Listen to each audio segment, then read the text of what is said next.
The book of Genesis, chapter 2, verse 1. Thus the heavens and the earth were finished, and all the host of them. And on the seventh day the Most High ended his work which he had made. And he rested on the seventh day from all his work which he had made. And the Most High blessed the seventh day and sanctified it, because that in it he had rested from all his work which the Most High created and made. All right, so this is Moses, all right? And one of the things, too, about this scripture is that Genesis 2, a lot of people think Genesis 2 and Genesis 1, they're like continuations of each other. All right. Genesis 1 is the whole, breakdown of the creation, and Genesis 2 jumps into, certain parts of it. All right. And gives a little microscope of what was happening at certain points, where it goes into day 6 with Adam and the creation with Adam and Eve. Because in Genesis 1, we see Adam and Eve created, but it doesn't give you any detail. Genesis 2, they give you that. Here, the same thing for the Shabbat. All right. One thing I was noticing here, we can't really tell if this is, prophetic or it's, in this instant, because it's saying the heaven and earth were finished, all the hosts of them. The seventh day, the Most High rested, he made it, and he rested on the seventh day. All right. But at the end of the lesson, we'll come and revisit this scripture. All right. But this is the creation, the Sabbath of creation. All right. This is where everyone goes to when they say this is the seventh day that the Most High blessed and sanctified, and he rested in that day. All right, we're going to go to where the Most High now gives this Sabbath to the children of Israel. We're going to go to Exodus 31 and 12. The book of Exodus, chapter 31 and 12. And the Most High spake unto Moses, saying, Speak thou also unto the children of Yasha'Allah, saying, Verily my Sabbaths ye shall keep, for it is a sign between me and you throughout your generations, that ye may know that I am the Most High that doth sanctify you. Ye shall keep the Sabbath, therefore, for it is holy unto you. Every one that defileth it shall surely be put to death. For whosoever doeth any work therein, that soul shall be cut off from among his people. 6 days may work be done, but in the seventh is the Sabbath of rest, holy to the Most High. Whosoever doeth any work in the Sabbath day, he shall surely be put to death. Wherefore the children of Yasha'Allah shall keep the Sabbath, to observe the Sabbath throughout their generations, for a perpetual covenant. It is a sign between me and the children of Yasha'Allah forever. For in 6 days the Most High made heaven and earth, and on the seventh day he rested and was refreshed. All right. So it says, Speak thou to the children of Israel. All right. Verily, my Sabbaths ye shall keep. All right. So one thing we got to understand is that in creation, the Most High blessed the Sabbath, and he's given Israel Sabbaths. All right. So they're keeping more than one Sabbath. And we always have to pay attention to those integral details. All right. So he blessed the Sabbath day. All right. He blessed the Sabbath day. Okay. This is the first thing. He didn't bless the Sabbath days. Okay, it's not Sabbath days, it's Sabbath day. All right, and we're going to continue going on and building on that. All right, we see here he gave Israel Sabbaths. He didn't give Israel a Sabbath day, he gave Israel Sabbaths. All right, multiples. All right, and said that these Sabbaths are going to be a sign between us and the people. All right, me and the people. All right, going back to on our new covenant understanding, we know that a sign is what? A sign is symbolism of something, pointing towards something. Right? It's not the actual thing. All right. Going back, we use the McDonald's emblem. We all know when we see the Mickey D's sign, that's not Mickey D's. All right. That's the sign that leads you to Mickey D's. All right. And this is what he's given us. He's given Yasharallah a sign by the Sabbath. All right. And the sign, once we know it's a sign, we should know that this points to something else. It's not the actual thing he's showing us. All right. But this resembles something. All right. And he says, you shall keep the Sabbath, therefore, for it is holy unto you. All right. And everyone that defileth it shall be surely put to death. So this is why all the Hebrews in them, all right, now, tell you that you got to keep the Sabbath. All right. And we're to keep it through all our generations. All right. And for a perpetual covenant. All right. All the generations and the perpetual covenant is what's been fooling people as well when it comes to observances of the old contract or the old covenant. All right, we're going to go to the definition of a sign. The definition of a sign from Strong's H226, oth, probably from H225 in the sense of appearing, a signal, literally or figuratively, as a flag, beacon, monument, omen, prodigy, evidence, mark, miracle, ensign, sign, token. All right. So it's a signal. All right. It's a signal over here. All right. This is how they do it. All right. That's what the sign, that's what the Sabbath is. We're to have that understanding. The Sabbath is a sign between us and the Most High. All right. It's what brings us close to Him. It's nothing of actual, something. It's just a sign. Okay. It's just evidence. It's just a flag. It's just a signal to bring you towards a destination. All right. That's what signs are. When you're on the road driving, what do you have? A sign. You have signs that you see the sign way before you see the destination. Right. We all go outside. We all drive. So we know that when you see a sign, that doesn't mean that's the thing. All right. The destination could be way in the corner. OK, but you know that the sign is leading you to the destination. So the sign is to lead us to a destination. All right. And that's what the Most High is telling us, that this Sabbath sign is to lead us to somewhere, all right, a destination. So we have to have that understanding of the Sabbath. All right, we're at Leviticus 19:1.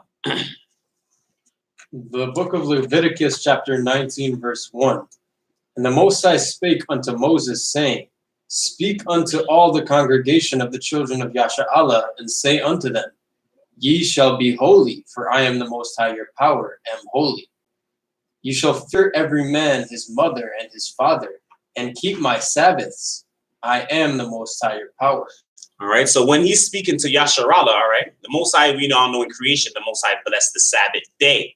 All right. He's telling Yasharallah to keep the Sabbaths holy. All right. So the Most High is, whenever he's talking about the ones with Yasharallah, he's talking about multiple. All right. He's talking about multiple Sabbaths. All right. He's telling them to keep this one holy. All right.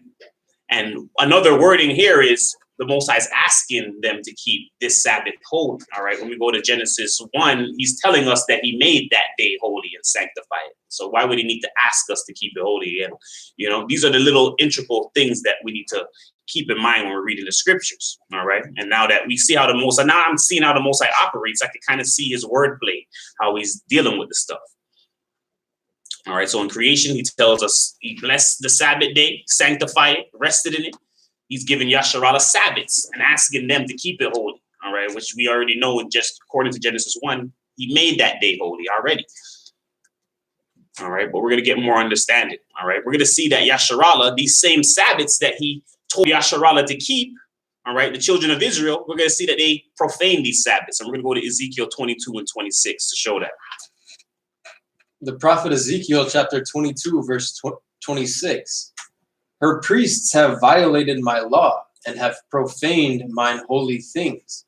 They have put no difference between the holy and the profane. Neither have they showed difference between the unclean and the clean, and have hid their eyes from my Sabbaths, and I am profaned among them. All right. So he says he's profaned among them. All right. So they didn't even keep the Sabbath holy. All right. So this lets you know that this Sabbath that the Yasharallah was to keep could get profaned. All right. Where the one in creation that we're told, all right, going back to it, he sanctified, he rested in it. These things is already done. All right.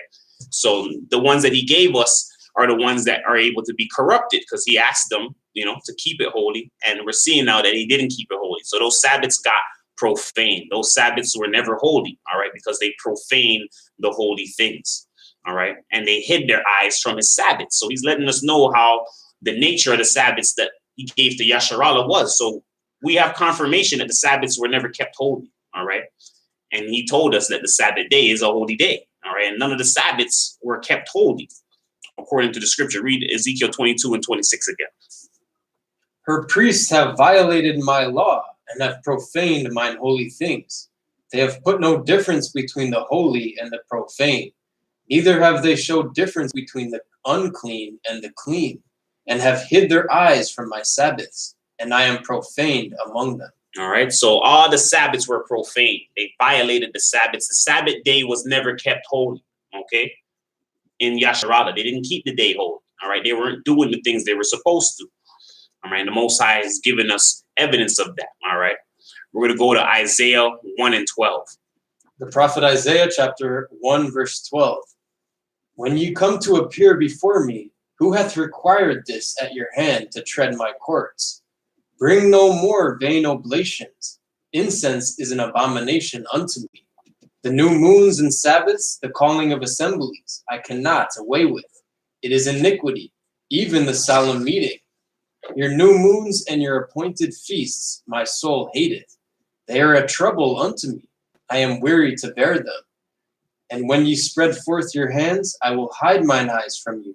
Yea, when ye make many prayers, I will not hear. Your hands are full of blood. All right. So he lets us know, first of all, the calling of the assemblies tells us not to bring no more oblations or anything. And he lets us know that the new moons, the calling of the assemblies, the Sabbaths, all of these things he cannot away with. He's saying do away with them. So we have the Sabbaths in here. All right. Where finally he's saying he hates them. He can't stand them. All right. And what we have to ask us is why would he, hate the Sabbath that he gave us in creation? All right. Why would he hate that day? Or how can he hate that day that he blessed and sanctified? All right. Sanctification, meaning he separated, he blessed it and made it holy, put it separate. Once he does that, I'm pretty sure that this thing cannot be tainted. All right. And that's what he's showing us. All right. That the one that he gave Yasharallah was corrupted. All right. And now he's telling us that he doesn't like this Sabbath. All right. He doesn't like these new moons. All right. Why? Because we see that they're filled with blood as well. They're filled with the blood sacrifices. All right, we're going to go to Isaiah 56 and 1. The prophet Isaiah chapter 56 verse 1. Thus saith the Most High, keep ye judgment and do justice, for my salvation is near to come, and my righteousness to be revealed. Blessed is the man that doeth this, and the Son of Man that layeth hold on it, that keepeth the Sabbath from polluting it, and keepeth his hand from doing any evil.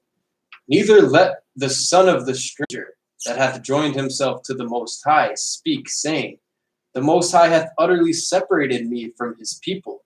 Neither let the eunuch say, behold, I am a dry tree. For thus saith the Most High unto the eunuchs that keep my Sabbaths, and choose the things that please me, and take hold of my covenant.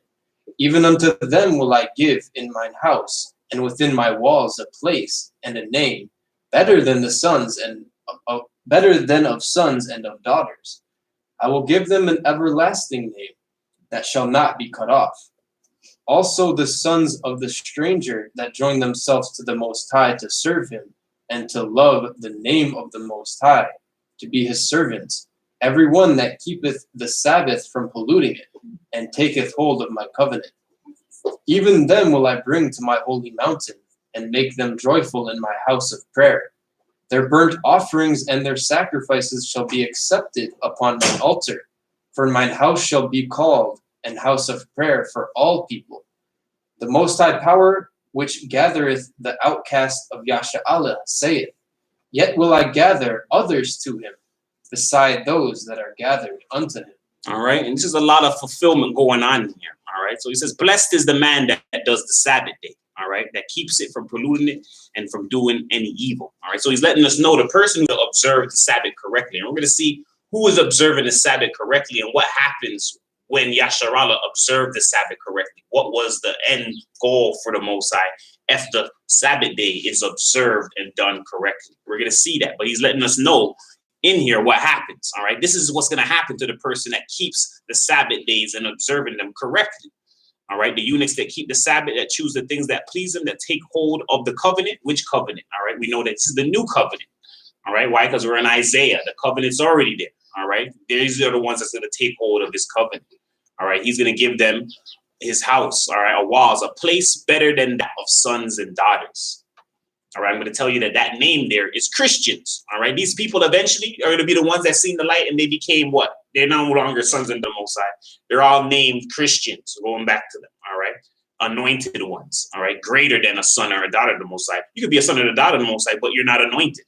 Okay, you can have a son and daughter, but that son and daughter might not be anointed. All right, this is an anointed one of the Most High. All right. He said he'll give them an everlasting name that shall not be cut off. We know that as much as people want the name to be cut off, this name is not going anywhere. Okay, it's all over the areas. It's everywhere in the world. All right, you say Christian, everybody knows what that means, what that relates to. All right.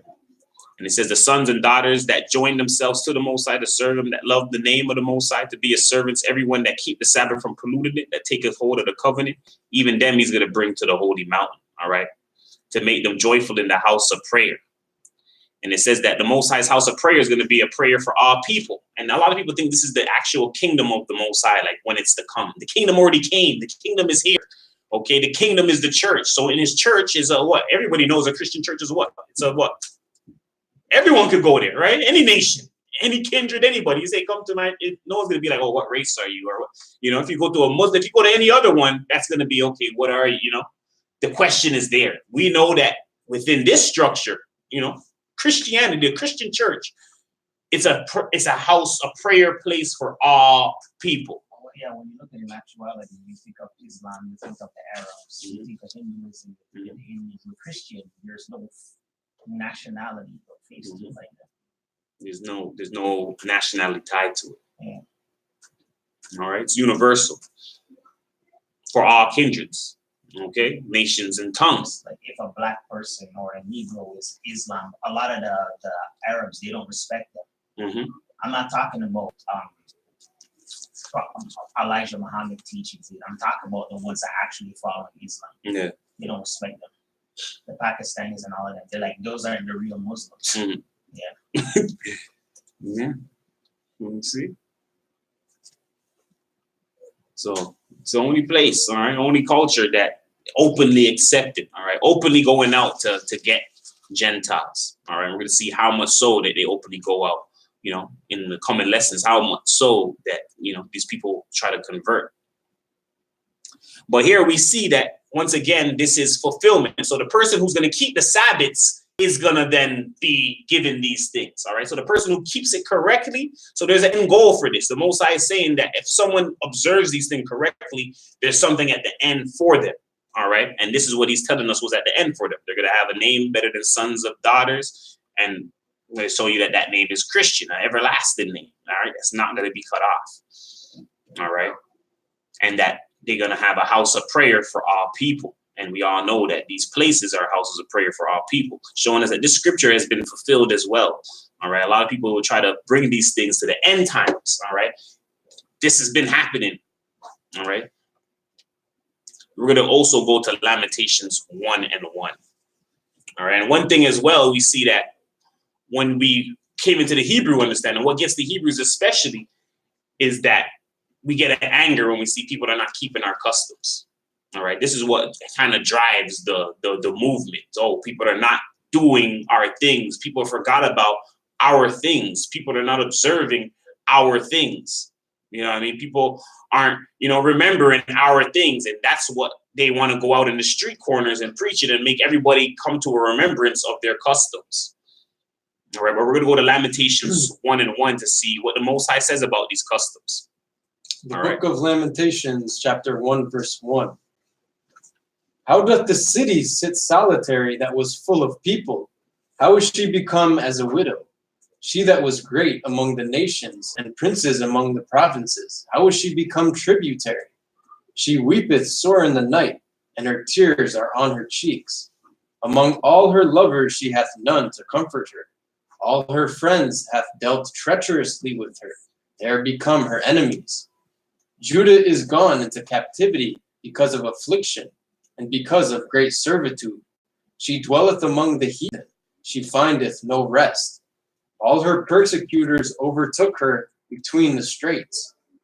The ways of Zion do mourn, because none come to the solemn feasts. All her gates are desolate.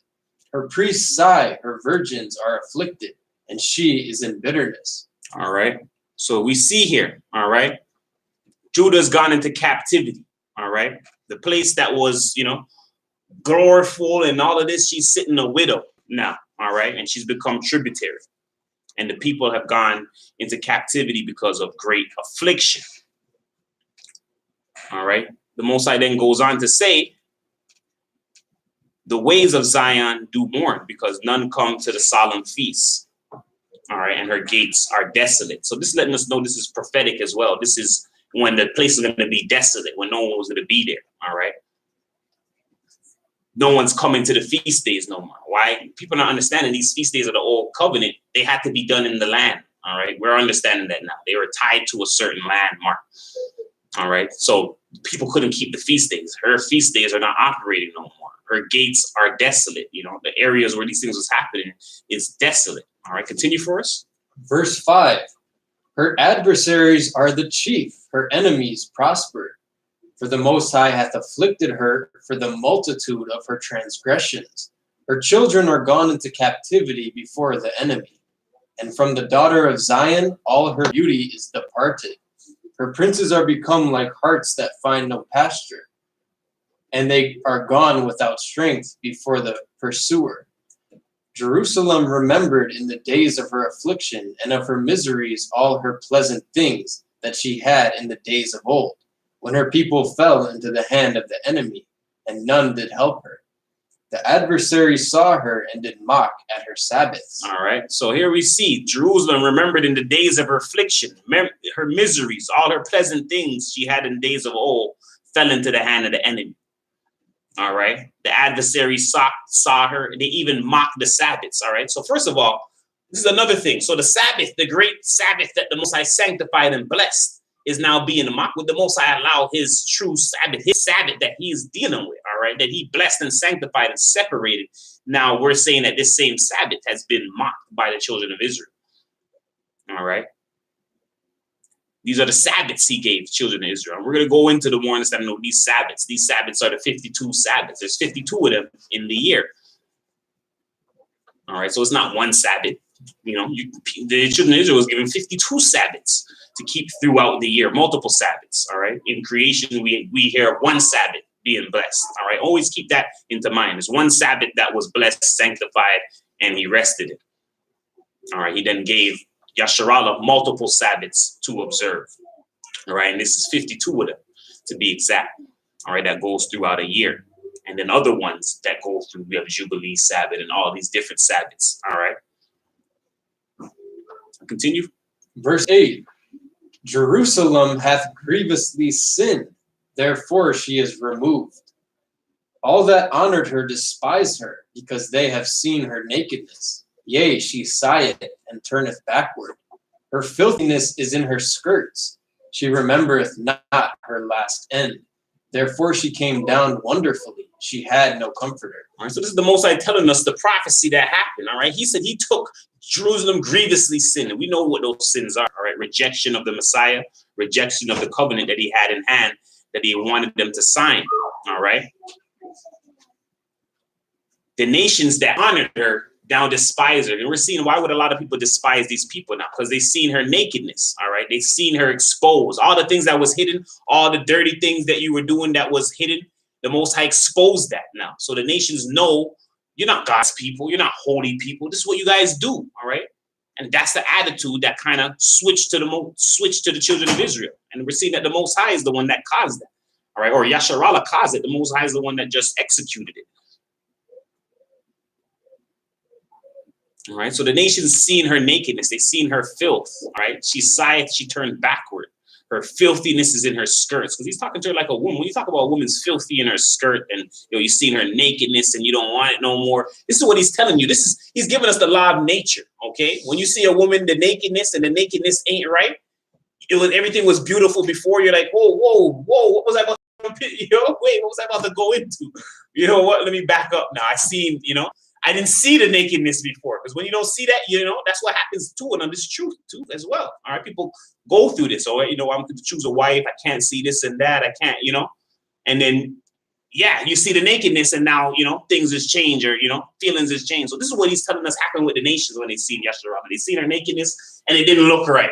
Okay. So they all said, I thought she was the one. I thought, yeah, but nah, she's not the one. All right. Her body is not, up to par. Okay. And she's filthy. All right.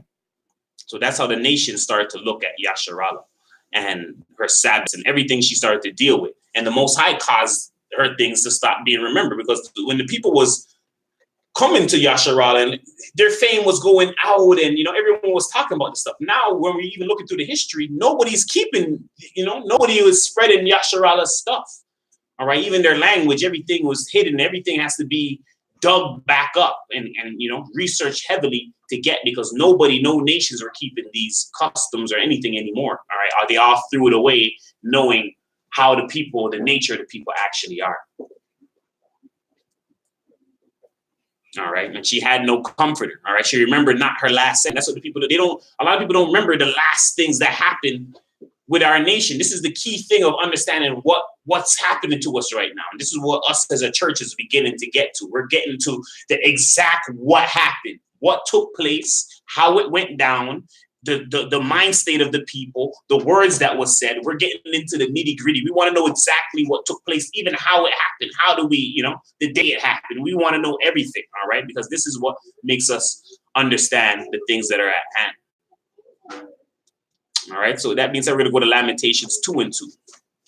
The book of Lamentations, chapter 2, verse 2. The Most High hath swallowed up all the inhabitants of Jacob, and hath not pitied. He hath thrown down in his wrath the strongholds of the daughter of Judah. He hath brought them down to the ground. He hath polluted the kingdom and the princes thereof. He hath cut off in the fierce anger all the horn of Yasha'Allah.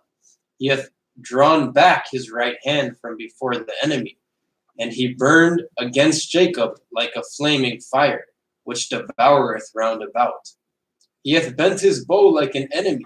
He stood with his right hand as an adversary, and slew all that were pleasant to the eye in the tabernacle of the daughter of Zion.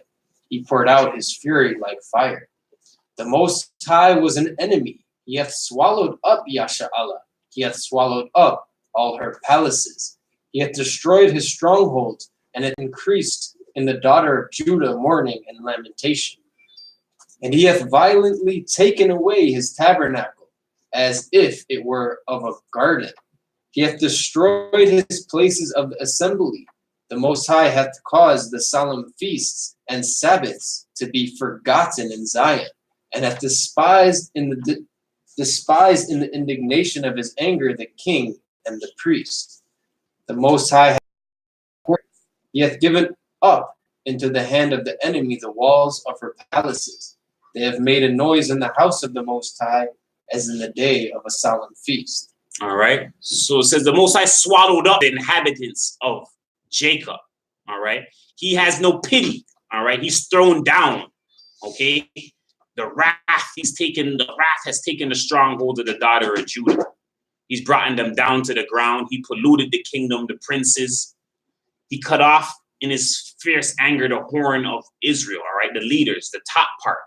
So it's the Most High. We have to see how the Most High deals with punishment, all right? And this is what Yasha'Allah doesn't get, how he punishes them, all right? Because when you're in the punishment, you can't, like, my mom really punished me like that. You can't believe that they're the one that really did this to you.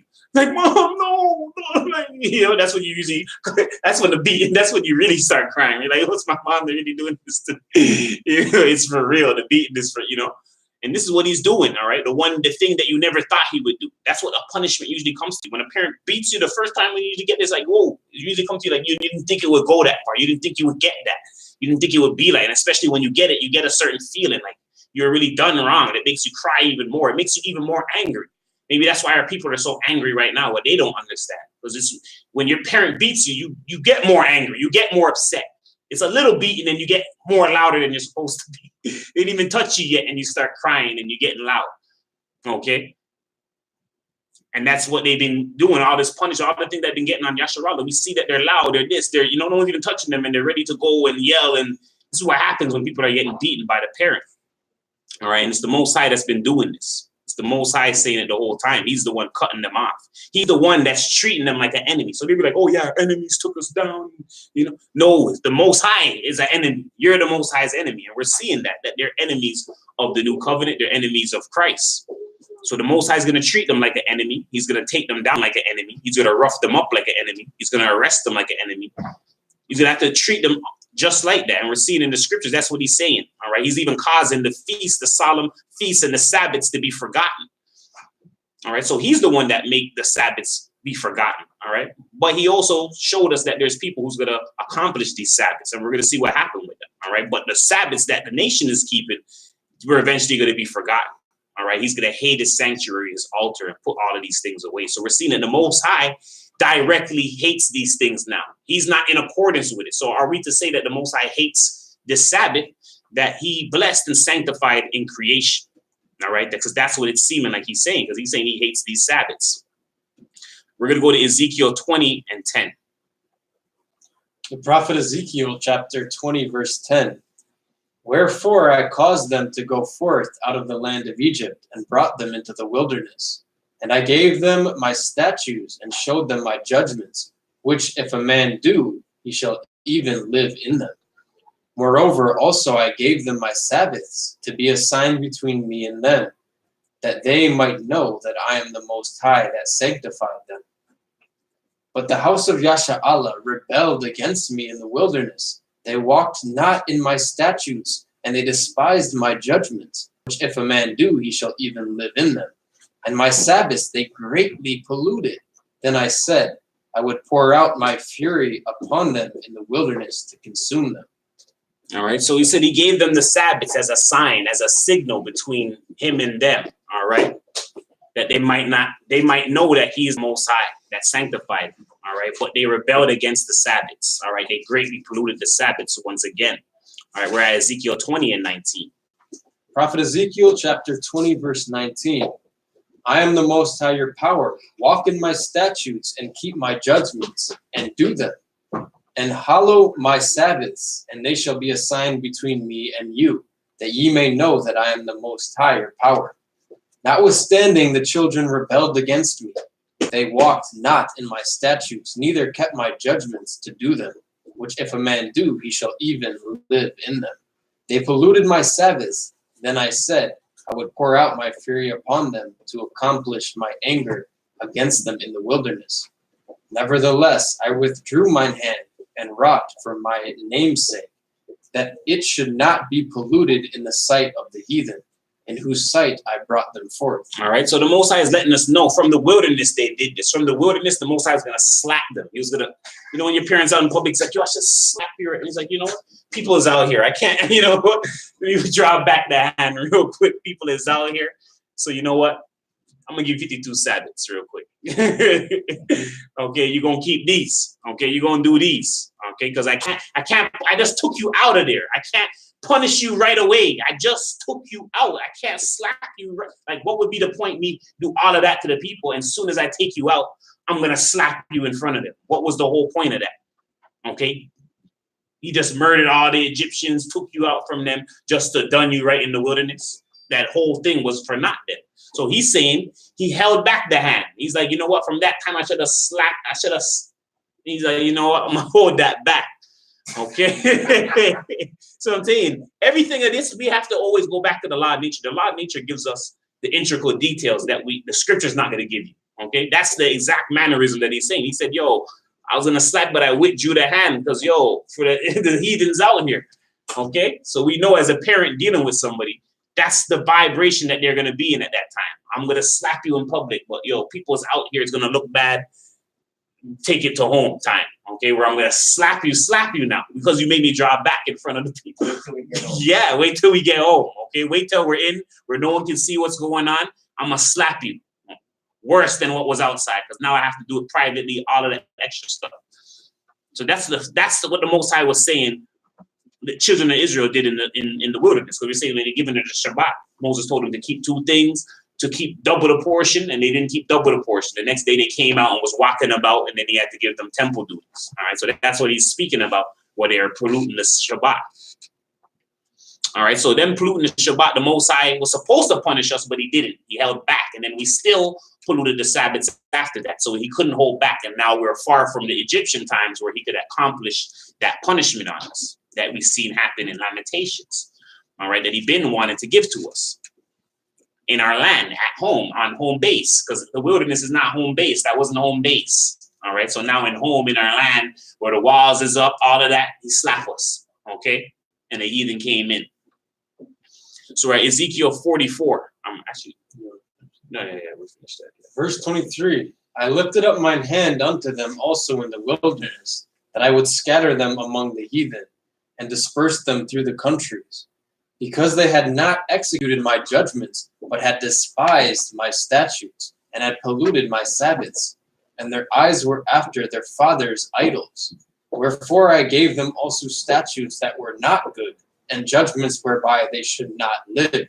And I polluted them in their own gifts, and that they caused to pass through the fire all that openeth the womb, that I might make them desolate, to the end that they might know that I am the Most High. All right, so this is how the Most High operates. This was a plan. So he's like, yo, I couldn't slap you in the wilderness, all right? I couldn't smack you. So you know what? I'm going to give you the shadow law, all right? This shadow law is going to slap you anyways. And eventually when you're far away from these times, yeah, you're going to be desolate. And that's how your desolation is going to come. It should have been in the wilderness, but because he didn't want to do it in front of the heathen, he gave the shadow law so that eventually through time, way down the line, I can slap you now, okay? Way after the time of Egypt, because it's too close to the time of me taking you out of Egypt to destroy you, okay? So he waited. The shadow law going to take you all the way to then. I know you're going to reject it. I know you're not going to do it. And then finally, it's going to make you desolate. So it was a setup the whole time. All right, going back to in the wilderness, this is why he did it. In the wilderness, he couldn't slap them in front of people who was around. So he said, I'm going to wait, slap you in the land. And that's the plan that he came up with. I'm going to give them the shadow law, and this eventually will lead them down to desolation. All right, so this is how the Most High operates. All right, we have to get that through our head. This is how he's going to deal with you if you deal with him a certain way. Okay, he's not no punk. He's not going to get punked. He got tricks too up his sleeve. He got all of that. All right, so we're at Ezekiel 44 and 5. The prophet Ezekiel chapter 44, verse 5. And the Most High said unto me, Son of man, mark well, and behold with thine eyes, and hear with thine ears all that I say unto thee concerning all the ordinances of the house of the Most High, and all the laws thereof. And mark well the entering in of the house with every going forth of the sanctuary. And thou shalt say to the rebellious, even to the house of Yasha'Allah, thus saith the Most High Power, O ye house of Yasha'Allah, let it suffice you of all your abominations, in that ye have brought into my sanctuary strangers, uncircumcised in heart and uncircumcised in flesh, to be in my sanctuary, to pollute it, even my house, when ye offer my bread, the fat and the blood. And they have broken my covenant because of all your abominations. And ye have not kept the charge of mine holy things, but ye have set keepers of my charge in my sanctuary for yourselves. Thus saith the Most High Power, no stranger uncircumcised in heart, nor uncircumcised in flesh, into myself any stranger that is among the children of Yasha'Allah. And the Levites that are gone away far from me, when Yasha'Allah went astray, which went astray away from me after their idols, they shall even bear their iniquity. All right, so he lets us know, all right, the covenant officially broken. The Levites are gone astray. Israel's gone astray. They never dealt with the Shabbats correctly. But did the Shabbat never kept correctly? Were the 52 Shabbats never kept correctly? That's the next question, all right? And what happened to the people that said, if you keep the Shabbat, the good things going to come to you? All right, and this is what we're going to go into now. We're going to go into Ezekiel 44, where it speaks about the sons of Zadok. All right, and we always go to the scripture here. All right, and a lot of Israelites use the scripture, and even Christians use the scripture, and they believe that this is speaking prophetically of the temple in the kingdom. All right, and this is not speaking of the temple in the kingdom, but this was speaking of the temple at Herod's time. All right, and we're going to see that the details of the sons of Zadok that we're being given is details on how they were going to operate amongst everyone who's going off. All right, and we're going to go through the Ezekiel 44 and 15 and properly dissect. All right, so Ezekiel 44 and 15. The prophet Ezekiel chapter 44, verse 15. But the priests, the Levites, the sons of Zadok, that kept the charge of my sanctuary, when the children of Yasha'Allah went astray from me, they shall come near to me to minister unto me, and they shall stand before me to offer unto me the fat and the blood, saith the Most High Power. All right. So we know the fat and the blood, you know, those who has been following, anybody who comes up on this, they have to go to our spiritual understanding of, you know, the diet and all of that. But the fat is the grains of the land, and the blood going back to the grape juice. All right. So that's the offering that the sons of Zadok would. And when you look up the Essenes, who are the sons of Zadok, that's what they offered up. All right. So they were offering up communion. All right. So they would be the ones to offer up communion unto the Most High. And communion, we know, is found between who? Communion is found with the Christians. All right. Same ones that Christ said that if you keep the Shabbat, one day you will have a blessed name. All right. And you'll have a house that all nations will call a house of prayer. All right. So we know that the Essenes, they were keeping communion. All right. This is the first signs of keeping communion, the true sacrifices around Yasharal. All right. Continue for us. Verse 16. They shall enter into my sanctuary, and they shall come near to my table to minister unto me, and they shall keep my charge. And it shall come to pass that when they enter in at the gates of the inner court, they shall be clothed with linen garments, and no wool shall come upon them, whilst they minister in the gates of the inner court and within. They shall have linen bonnets upon their heads, and shall have linen breeches upon their loins. They shall not gird themselves with anything that causeth sweat. All right. And these things, the wearing of the linen and not girding yourself with anything that causes sweat. This is in the book of Josephus. It tells you that they were wearing the linen and they didn't like sweat. All right. So these are things that they were doing at the times when the temple was up and running. All right. This is how they were operating. They were coming into the, and we all know that what the Essenes didn't deal with the temple, but they came there for one purpose, to offer something to the Most High. This is what it's speaking about. All right. They're the ones that offered the true sacrifice. That's why they separated, and they didn't separate totally from the temple. They came to give their offerings. And this is what the Most High is saying that they were doing. This is how they were wearing. This is what their mannerisms was when they were entering into the temple at those times. All right. Continue for us. And when they go forth into the outer court, even into the utter court to the people, they shall put off their garments wherein they ministered, and lay them in the holy chambers. And they shall put on other garments, and they shall not sanctify the people with the garments. Neither shall they shave their heads, nor suffer their locks to grow long. They shall only poll their heads. All right. So they're not going to shave their heads. So they didn't shave. All right. They had locks. So they didn't let it grow long. And they poll. All right. So they did not have their hair. They have it in, and we see it in a fro. All right. Where you're able to take it out. So they either had it in short locks or a fro. That's how they're rolling. That's what the Most High said that they're operating. All right. And we now have pictures and all of that to see that that's how they work. All right. Even the early Christians, we see them that a lot of them was pulling their hair, which having a little fro. All right. Continue for us. Neither shall any priest drink wine when they enter into the inner court. All right, so they weren't dealing with the yaya. All right, continue. Neither shall they take for their wives a widow, nor her that is put away, but they shall take maidens of the seed of the house of Yasha'Allah, or a widow that had a priest before. All right, so they are going to take women correctly. All right, so they're going to do everything in front of Yasharallah correct. You know what? They're taking all type of women. They're drinking wine. They're not going to drink no wine in the courts. They're going to take the right type of woman. All right, they're not going to just take a widow or random widow. A priest can't just take a random widow. All right, he has to take a woman who's of the seed of Yasharallah, and then she's free of any man. Or she's a widow and she had a priest before. So this woman, she can't go to a regular person because she had a priest before. She needs a priest. So that's the two stipulations why they will go to those people and not any other. All right. Because they're the priests. They're the ones dealing with that. All right. Continue for us. And they shall teach my people the difference between the holy and the profane, and cause them to discern between the unclean and the clean. All right. So they shall teach the people the difference between the holy and profane, and teach the difference between clean and unclean. So this is what the Essene was doing in the temple while everyone was doing the opposite. They were there as an example. And that's what we're here to do. While everyone's going off, we're going to be the example that everyone could at least come and look at and be an example and see the example and, you know, be able to discern if their eyes are open. All right, continue for us. Verse 24, and in controversy they shall stand in judgment, and they shall judge it according to my judgments. And they shall keep my laws and my statutes in all mine assembly, and they shall hallow my Sabbaths. All right. So in controversy, they shall stand in judgment. All right. one thing's even coming into this doctrine, what do we have to do? We have to stand in front of judgment, stand in all these churches out there. All these people are a part of them. No one's a part of them. Who's a part of your doctrine? Where is it going? From the ground up, okay? But stand in judgment and judge it according to his judgments. That's why we had to break off and start up a SC community, because they weren't judging according to his judgments and they weren't teaching the stuff correctly, all right? But we have to do that.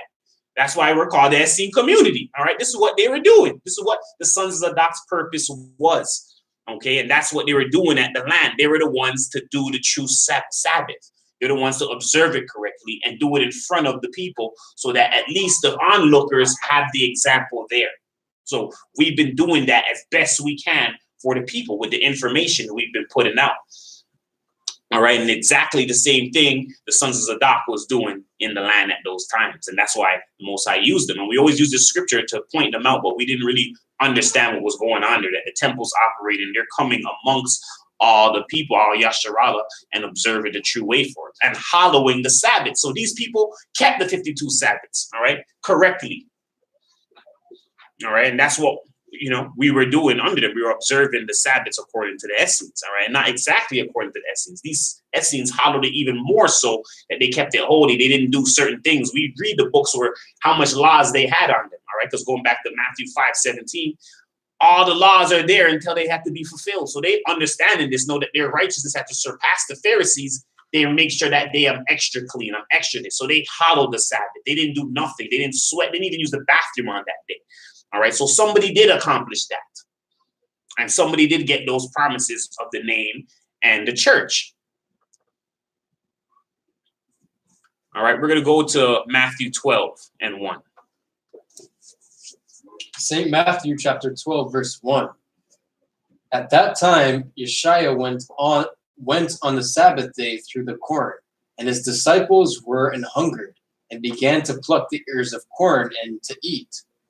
But when the Pharisees saw it, they said unto him, Behold, thy disciples do that which is not lawful to do upon the Sabbath day. All right, so this is what it is. First of all, you know, Christ is here and he's with the disciples. These disciples going back to, he took a lot of them out that were, you know, dealing with the Pharisaical way. But a lot of those people, they're also a part of the Essenes, the ones that was hallowing the true Sabbaths. All right. So they're rolling now with the Messiah. The Messiah was the one that was saying, yo, if you keep them, I'm going to give you something. So the Messiah is here now. Okay. The one that told you to keep the Shabbats is here. That's what is happening. All right. And the other people don't understand that. So now they're like, what are y'all doing out here on the Shabbat? You know, like you're here with the person who gave the Shabbat. Okay. But continue. But he said unto them, Have ye not read what David did when he was an hungered, and they were with him? That were with him, and he entered into the house of the Most High, and did eat the showbread, which was not lawful for him to eat, neither for them which were with him, but only for the priests. All right, so he said the first thing he does, what does he do with these? This is what we gotta have to do too with these Pharisaical type of Hebrews. All right, we always gotta go and pinpoint the ones that they love David. So the first thing he said, yo, what David ate it. You know what I mean? You love David. David ate it, and he was, so why are you coming to me? All right. You say David's the Messiah, all that, but David did the same thing. So that's why he's saying, but David did, all right? Because that's the best example to use, the one that they want to say is the Messiah. All right. Continue. Verse 5. Or have ye not read in the law how that on the Sabbath days the priests in the temple profane the Sabbath and are blameless?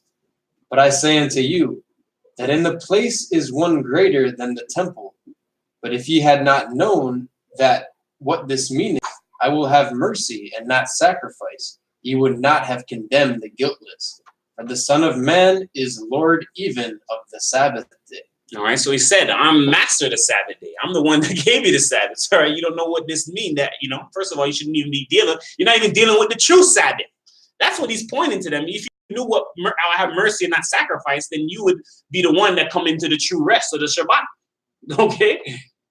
Because that's the one, that's what the person who gonna holler the day is gonna get. And that was the Essenes. The Essenes knew that. The Essenes knew what it meant to have mercy and not sacrifice. They're the ones that's keeping the true Shabbat. All right? Blood-free Shabbat. Bloodless Shabbat. All right, so this is why the Most High, this is why Christ is saying all of that. all right, that he's the Lord of the Sabbath. And if you know what it means to have I'll have mercy and not sacrifice, because the Essenes kept and hallowed the true Shabbat without the sacrifices. And these ones aren't, and they're trying to tell him how to operate on the Shabbat. All right. We're going to go and we're going to take a look at what the signs are, what the Sabbath sign truly means. All right. We're going to go to Augustine of Hippo, all right, on the Christian doctrine in book 2. All right. It's going to give us an understanding on the signs. This is out of Augustine of Hippo on Christian Doctrine, book 2, chapter 8. Who's liberated from the bondage in one way, the Gentiles in another. Verse 12. Accordingly, the liberty that comes by Christ took those whom it found under bondage to useful signs, and who were, so to speak, near to it, and interpreting the signs to which they were in bondage, set them free by raising them to the realities of which these were signs. And out of such were formed the churches of the saints of Yasha Allah. Those, on the other hand, whom it found in bondage to useless signs, it not only freed them from their slavery to such signs, but brought to nothing and cleared out of the way all these signs themselves, so that the Gentiles were turned from the corruption of a multitude of false gods, which Scripture frequently and justly speaks of as fornication, to the worship of one power. Not that they might now fall into bondage to signs of a useless kind, but rather that they might exercise their minds in the spiritual understanding of such. All right. So it shows you here, all right? First of all right, accordingly, the liberty that comes to Christ, all right, is that the signs which people are interpreting and placed into bondage, they come to the realization that these signs, they're not real realities, all right? These signs are fake, all right? These signs are not the real reality of what the Most High is showing, all right? They're pointing to the real reality of what the Most High is showing. And when you come to the liberty of Christ, when you're free, all right, from Christ, and when Christ opens your eyes, you realize, oh, this is just a sign. There's something bigger than this. This is deep. This is not, what is that? And that's what always bring back the McDonald's, the arch, all right? Or what is it called again? The McDonald's, the arch, right? Yeah, the McDonald's arch, all right? That sign. When you realize that's only a sign, anybody, if someone new to come to the country and they walk and you tell them that's McDonald's over there, the sign will lead you to McDonald's, that person might just walk to the sign and try to order, all right? You have to know that this sign is not the actual thing. The sign brings you to the place. You have to now go to the place, all right? And that's what the realization that these things are a sign is coming to us. The Sabbath is just a sign. This is not it. If the Sabbath is just a sign, that I should be going to where the sign points to, all right? And that's what we're understanding that's coming to us, all right? Now, we're getting the reality that these are signs, all right? And he tells us the Sabbath's a sign between me and you, all right? And we know what signs are. We use signs every day for communication, but when it comes to the Scripture, it's like we don't understand what signs mean, even though every day when you see a sign, you know what that means, all right? If I put a sign right here, it tells you 5 minutes, you know this sign's not the actual place, but the sign is leading you to somewhere. All right. Everybody who drives every day. The signs is leading you to places that you can't see. Okay. So this is what Christ is the understanding that Christ is bringing us to of the old covenant. These were signs. All right. And the freeing away of those signs also made Gentiles able to come in because they were bondage onto a lot of people. The first thing is when we try to tell people about this stuff, they're like, it feels like a lot even going into it. All right. You're telling them, you're clamping them down right away. They're like, I don't know if I can do all of this. All right. That's the first thing someone's going to say. All right. Continue for us. That was it on that one. Yeah. Go to chapter 9. Yeah. Chapter 9, verse 13. Now he is in bondage to a sign who uses or pays homage to any significant object without knowing what it signifies. He, on the other hand, who either uses or honors a useful sign divinely appointed, whose force and significance he understands, does not honor the sign which is seen and temporal, but that to which all such signs refer. Now such a man is spiritual and free, even at the time of his bondage, when it is not yet expedient to reveal to carnal minds those signs by subjection to which their carnality is to be overcome. All right, so he's showing you. So when he gave them these signs, they couldn't understand that they were just signs. But if somebody among them understand that it's a sign, they wouldn't be restricted to the sign. They'd be able to wake up and come out of it. Oh, it's just a sign. All right. But that's only if you know. So that's what was happening with the Essenes. So yeah, the Most High told Israel to observe these dark laws, but when you realize it's a sign, you're supposed to separate. So they realize, oh shoot, these are signs that separate from the congregation and do these signs correctly. Just do the actual things. All right, continue for us. To this class of spiritual persons belonged the patriarchs and the prophets, and all those among the people of Yasha Allah, through whose instrumentality the Holy Spirit ministered unto us the aids and consolations of the scriptures. All right, so it tells us all the patriarchs, the prophets, all of them always knew what these things truly meant. They're the writers of these things, all right? But the people never knew. So when they're writing, okay, they're on the diet. They're not doing that. They're not observing that. But the people are, because the people don't have that understanding, all right? So all the people in the scriptures was all operating in these ways, knowing that these are just signs. All right, and was operating differently, but not around the people who didn't know that. All right, they would do this separately on their own to not corrupt their mind. All right, continue. But at the present time, after that the proof of our liberty has shone forth so clearly in the resurrection of our Lord, we are not oppressed with the heavy burden of attending even to those signs which we now understand. But our Lord himself and apostolic practice have handed down to us a few rites in place of many, and these at once very easy to perform, most majestic and in their significance, and most sacred in the observance. Such, for example, as the sacrament of baptism and the celebration of the body and blood of the Lord. And as soon as anyone looks upon these observances, he knows to what they refer, and so reveres them not in carnal bondage, but in spiritual freedom. Now, as to follow the letter and to take signs for the things that are signified by them is a mark of weakness and bondage. So to interpret signs wrongly is the result of being misled by error. All right. So we go through. So here it says that we are not oppressed with the heavy burden of attending to these signs. All right. So when you know that these are signs, you're not. These things were to oppress Yasharallah. That's what Yasharallah does not understand. They were to oppress you to eventually make you desolate. That's why you put them on. All right. Knowing that this is a head yoke. Going back to last week when we went, 2 weeks ago, when we went to the burden of Israel, the head yoke, putting on a head yoke, the animal soon going to break down. Okay, and that's what he was. He didn't want to do it around the Gentiles, though, so he wanted to space it out way down, so he had to do that by giving them that stem law, all right, the shadow law. All right, but these things, these signs, and the amounts of them are oppressive, all right?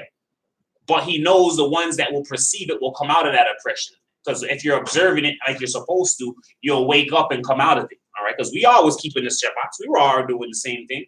All right, but someone's doing something on those days and someone's not doing something on those days. And we're going to see that.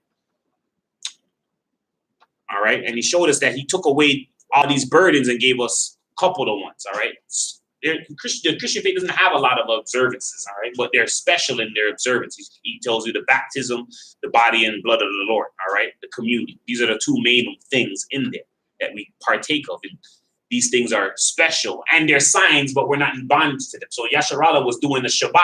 They didn't know what the Shabbat meant. They didn't know what the sign meant, but they're doing it. You're in bondage to the Shabbat because you don't know the Shabbat's a sign. That's what this is trying to tell you. The Christian, though, is not in bondage to communion because they know that they're not going to communion like, oh, yeah, this is Christ's body. And, they know this is a representation of something. So they already know what this sign is. That's the difference between them and Yasharallah. Yasharallah is dealing with the Shabbat thinking that's it. All right, and that keeps them in bondage in mind, all right, because they don't understand this is a sign, all right? So we're not in the bondage when we're dealing with communion, when we're doing all of those, because we understand that these are referring to something else. They're symbolic in their nature. They don't understand the Sabbath is symbolic in their nature, all right? Continue. He, however, who does not understand what a sign signifies, but yet knows that it is a sign, is not in bondage. And it is better even to be in bondage to unknown but useful signs than by interpreting them wrongly to draw the neck from under the yoke of bondage, only to insert it in the coils of error. All right. And it is better to be in bondage to the unknown but useful signs than by interpreting them wrongly. All right. So it's better to be in bondage to the unknown sign. So even the people who's dealing with the Shabbat now, if they were to just do it and observe it, then there wouldn't be nothing wrong. But the problem now is they're teaching it wrong now. So you're teaching the signs wrong. You're not teaching it their sign. You're teaching other things. So now you're in contempt. Now you're in breach. Now you're in all of these things that's against the Most High. If they were to just observe it, it wouldn't be as bad. But once you start to teach this as something, now you're on the other hand. All right. So these people, they're not, guiltless, because they're not only just doing the Shabbat, but they're going outside and telling you that you can go to hell and such for not doing these things. And that's bondage under the sign. All right. Continue for us. That was it for. Oh, that was it. Stop.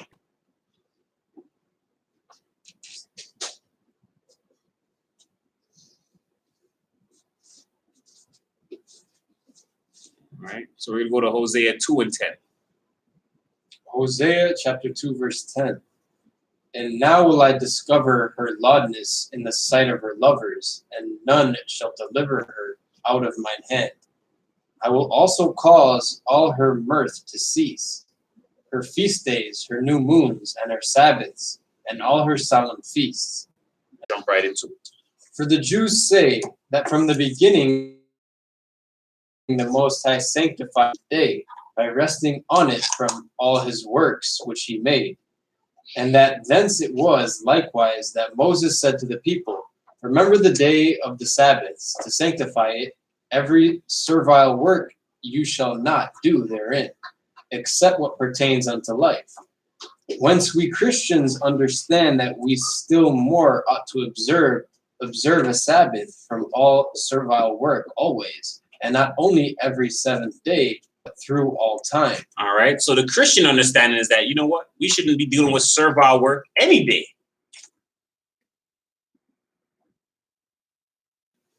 All right. We're going to go into servile just to see. All right. And the servile, we'll just read it real quick, but it's just slave. It's suitable for a slave or for the working class. All right. So slave work. All right. So nobody should be doing slave work. All right. Any day. All right. That shouldn't be any day. So that's what they're saying. There shouldn't be slave work any day. All right. Self-abasing work, cringing work. All right. Slavish work, bum sucking, kick ass, ass kicking. Ass kissing. Ass kissing. All right. Kiss ass kissing. Bossy, a servant. Okay. There shouldn't be nobody doing those. That work shouldn't be done any day. There shouldn't be no work done like that. All right. And that's the mind state that they have. All right. Continue for us. And through and through this arises the question for us, that's what Sabbath the Most High willed us to keep. For the scriptures point to a Sabbath eternal and this. Why? Because everything has to. We know that there's spiritual circumcision, fleshly circumcision. Fleshly this, spiritual that. There's always the overshadowing. And now we're understanding that, okay, the whole one is fleshly and the whole other one is spiritual. So everything in the other one should have a representation of one in the other one. All right. Continue for us. For Isaiah the prophet says, your Sabbaths my soul hates, Isaiah 1 and 13. And in another place he says, my Sabbaths you have profaned. Whence we discern that the temporal Sabbath is human and the eternal Sabbath is accounted divine. All right. So it says we should discern that the temporal Sabbath is human. Going back to what I was saying, he's asking you to keep it holy. Like going back to creation, he said he kept it holy. He sanctified it. So what happened here? What's the changing in the wording here? All right. He's giving you one that you can corrupt, and one is incorruptible. All right. The one he gave to man is corruptible. The one he gave to the children of Israel is corruptible. It's not the one that he blessed and sanctified. All right. Continue. Once we discern that the temporal Sabbath is human and the eternal Sabbath is accounted divine, concerning which he predicts through Isaiah, and there shall be, he says, month after month and day after day, and Sabbath after Sabbath, and all flesh shall come to adore in Jerusalem, says the Most High, which we understand to have been fulfilled in the times of Christ, when all flesh, that is, every nation, came to adore in Jerusalem the Most High the Father, through Yeshua the Christ, his Son, as was predicted through the prophet. All right, so all nations were there. All right, all tribes, all nations, the ones that's in America, everyone came to see the Messiah when it happened. All right, because everyone got signals from everywhere. Star go out so everyone who was anywhere had to travel. They already knew what was going on at these times. All right, so everyone was coming to Jerusalem. These scriptures were already being fulfilled. All right, continue. Behold, proselytes through me shall go unto you. Thus, therefore, before this temporal Sabbath, there was withal an eternal Sabbath, foreshown and foretold, just as before the carnal circumcision, there was withal a spiritual circumcision foreshown. All right, so all right, spiritual ones was foreshown first. Going back to Genesis 1 now, that Sabbath is not the one that he gave the children of Yasharallah. All right, that was the eternal Sabbath that he blessed and sanctified and did all of that. All right, not the one he gave to them in the wilderness. And that's what we're beginning to understand. Continue for us. In short, let them teach us, as we have already premised, that Adam observed the Sabbath, or that Abel, when offering to the Most High a holy victim, religious reverence for the Sabbath, or that Enoch, when translated, had been a keeper of the Sabbath, or that Noah, the ark builder, observed, on account of the deluge, an immense Sabbath, or that Abraham, in observance of the Sabbath, offered Isaac his son, or that Melchizedek in his priesthood received the law of the Sabbath. All right, so tell us that Adam kept Sabbath, Abel, okay, Enoch, who got translated, he kept a Sabbath. Okay, this is what they're going into. The people before Yesharah wasn't keeping no carnal Sabbath. The Most High never brought that in the earth yet. Okay, he gave Yesharah the carnal Sabbath. Here, keep this. Let me see if you're gonna be ready for the eternal one. And they proved that they were not. All right, so they corrupted the temporal Shabbat. All right, the one that has 52 of them. All right, not the actual Shabbat day. All right, continue for us. But the Jews are sure to say that ever since this precept was given through Moses, the observance has been binding. Manifest accordingly it is that the precept was not eternal nor spiritual, but temporary, which would one day cease. All right, so let them know. They say, oh, it was binding when he gave it. Yeah, it was. All right, until it was fulfilled. Okay, and we could go to the scriptures where he said that, what happens to the man that will fulfill the Sabbath day? Okay, well, he would inherit.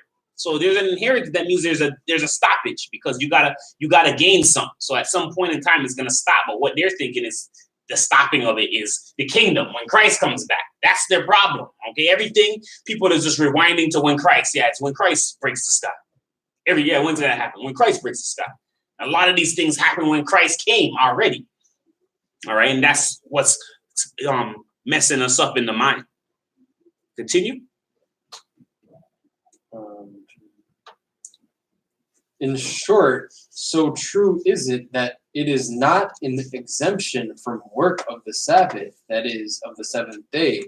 The celebration of this solemnity is to consist that Joshua the son of Nun, at the time that he was reducing the city Jericho by war, stated that he had received from the Most High a precept to order the people that priests should carry the ark of the testament of the Most High 7 days, making the circuit of the city. And thus, when the 7th day's circuit had been performed, the walls of the city would spontaneously fall. Joshua 6:1-20, which was so done. And when the space of the 7th day was finished, just as was predicted, down fell the walls of the city. Whence it is manifestly shown that in the number of the 7 days there intervened a Sabbath day. All right, so it's showing us that when they were doing this thing and doing the 7 days and doing the circuit of this and performing and working, the Sabbath passed on one of these days, and they didn't stop and rest on the day. They kept doing the same thing. So he's showing them that, on these days, there's times where people were doing things on these days. Okay, people could do things on these days. It was you who stuck in the sign that couldn't operate it. All right, continue for us. For 7 days, whensoever they may have commenced, must necessarily include within them a Sabbath day, on which day not only must the priest have worked, but the city must have been made a prey by the edge of the sword, by all the people of Yasha'Allah. Nor is it doubtful that they wrought servile work, when in obedience to the Most High's precept, they drove the praise of war.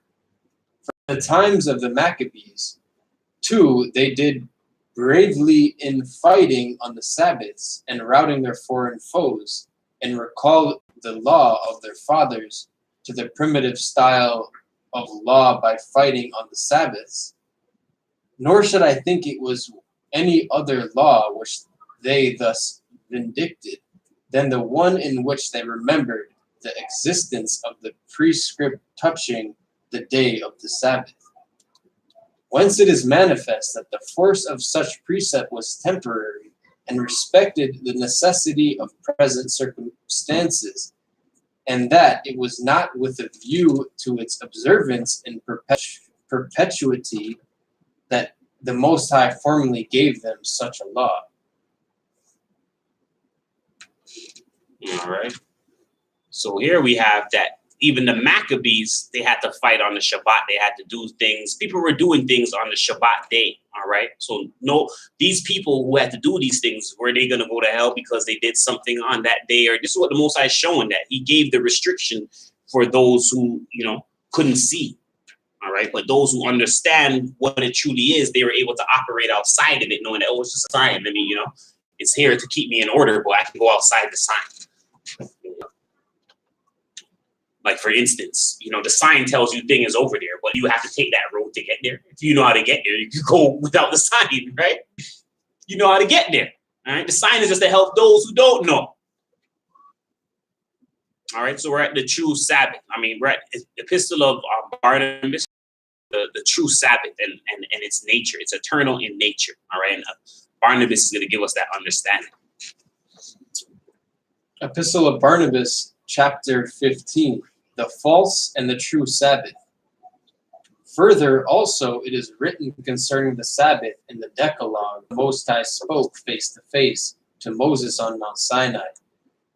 And sanctify ye the Sabbath of the Most High with clean hands and a pure heart. And he says in another place, if my sons keep the Sabbath, then will I cause my mercy to rest upon them. The Sabbath is mentioned at the beginning of the creation.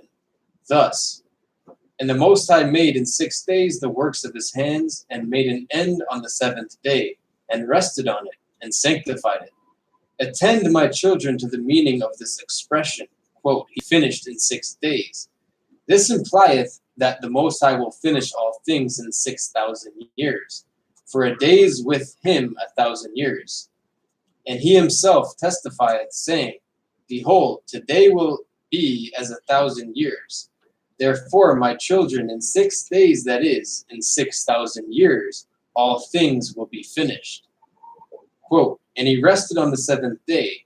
This meaneth, when the sun, coming again, shall destroy the time of the wicked man, and judge the ungodly, and change the sun and the moon and the stars, then shall he truly rest on the 7th day. All right, so this is what it was saying, all right? Christ has been doing, when you look at the old covenant,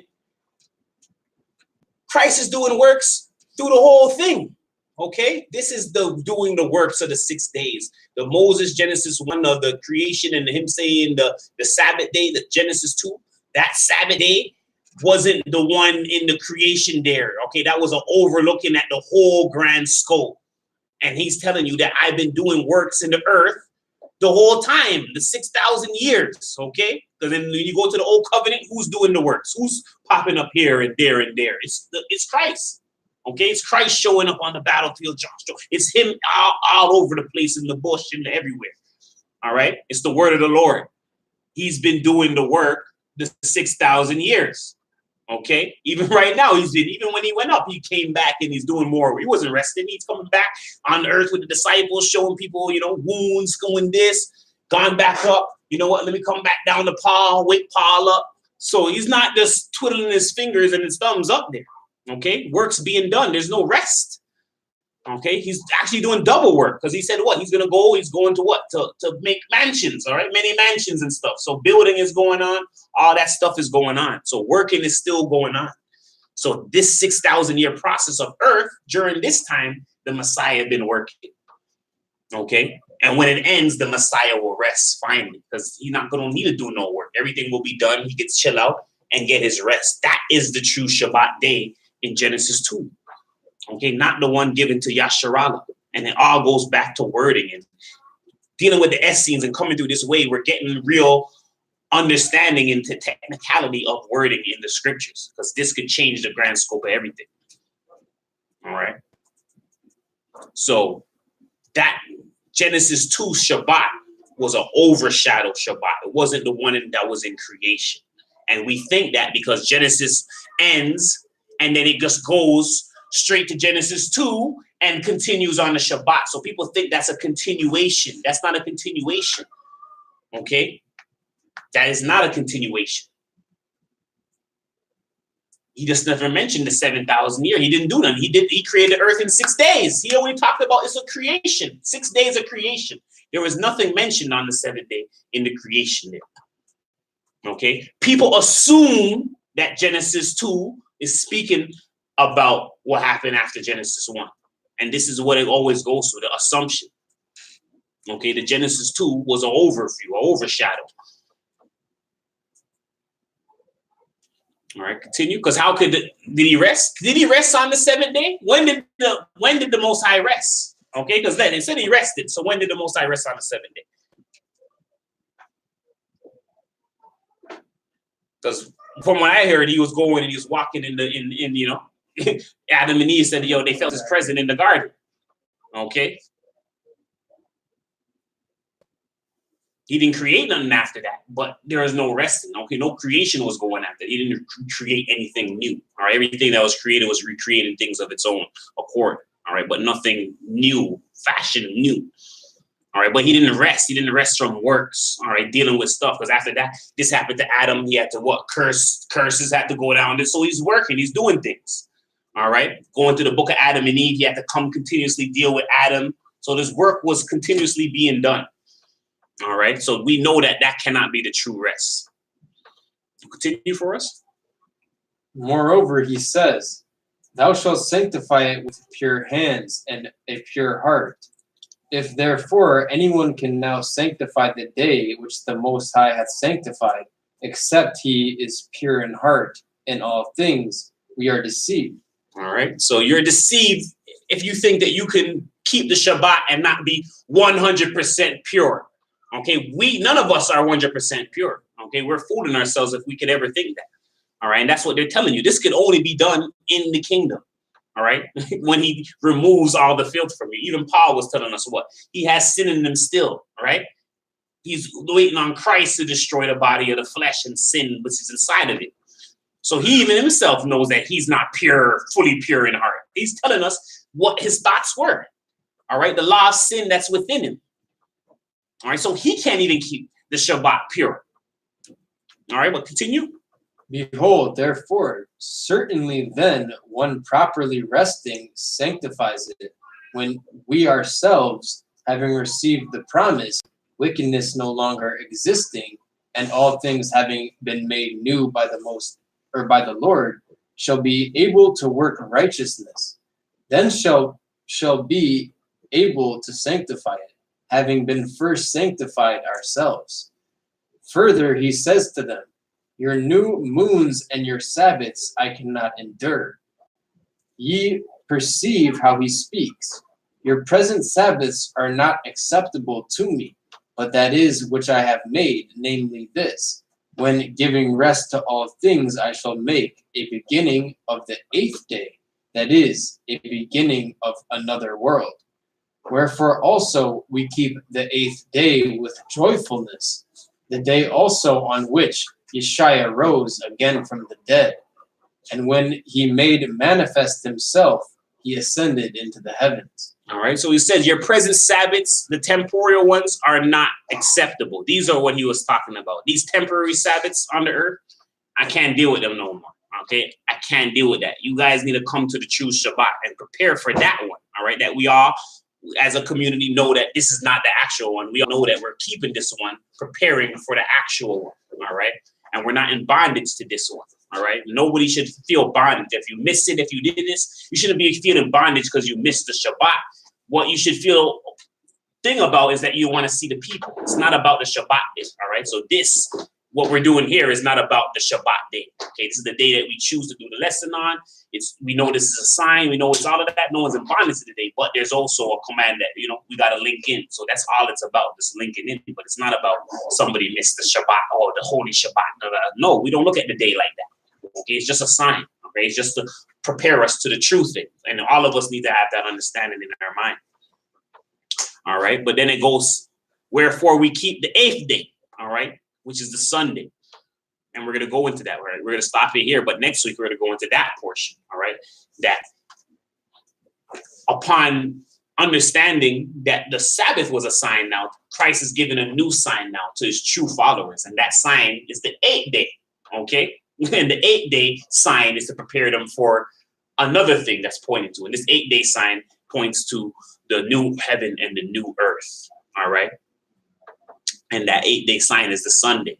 So we all see that the world, or the Christian world, who formulated a lot of the rules on this side of the earth, and most of the people want to say communism, this and that. The rules that they formulated were based on Christianity, and they hollowed the 2 days of the week. That's why we have 2 rest days. So we have the Saturday, okay?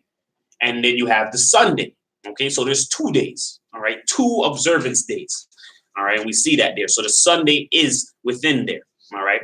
And as well, the Shabbat day.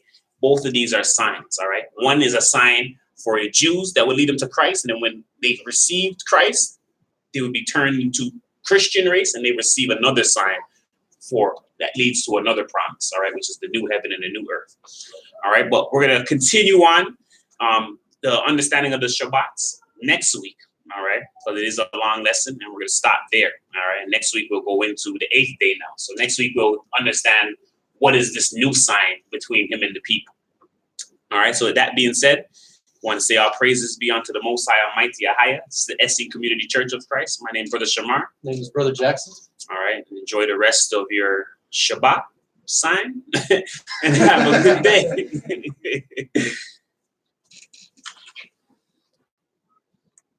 All right, anybody, any questions, anything? That's good, because I was late. Stuck in traffic. Like, oh my gosh, it's Sabbath. Yeah. You say you came in right at the part that relieved you. I was listening to